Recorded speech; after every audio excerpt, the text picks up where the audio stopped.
Thank you. I'm Dr. Gideon Toromo, the Chief Officer of Medical Services. There is a very important issue which I want to talk about today. This is the use of Viagra in enhancing sexual capability and functionality of the men, especially those who are over 50.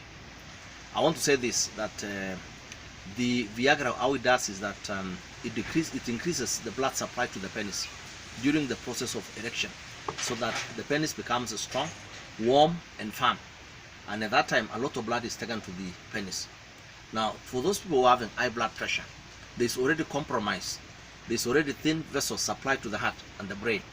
So when they use Viagra, it means a lot of blood is diverted to the penis. When it goes to the penis, so there will be decreased blood supply to the heart, and it will lead to heart attack. There will be decreased blood supply to the brain, and it can actually lead to stroke. So my advice is this, that people should not use Viagra. They should try as much as possible to use the natural ways. If you love a lady, you should be able to get natural erection. And for those who are very old, for them to get natural erection, you need to take a lot of vegetables, avoid a lot of fats, avoid things like meat, red meat. Just try things like chicken and fish, the white meat. Now, I've been seeing these cases are quite common.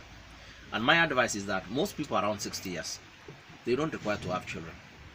And since they don't require to have children, they should wait for natural erection rather than to use erection enhancers like Viagra. You know, ideally erection is normally as a function is parasympathetic kind of mechanism, where there is increased blood supply to the penis. It becomes warm. That is why there is decreased blood supply to the brain as a result.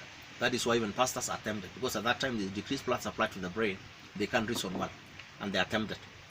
So the other thing is, I've seen a lot of young men who are using now Viagra. I believe the senator who died is below 40 years, and it is sad that young people are beginning to use Viagra. Ideally, you are not supposed to use Viagra until when you are 60 years. That is when you can try, but should be controlled. So Viagra should be avoided by people with hypertension, people with diabetic mellitus, and people with diabetic mellitus, and people with heart problem, and people with those who have stroke. Thank you.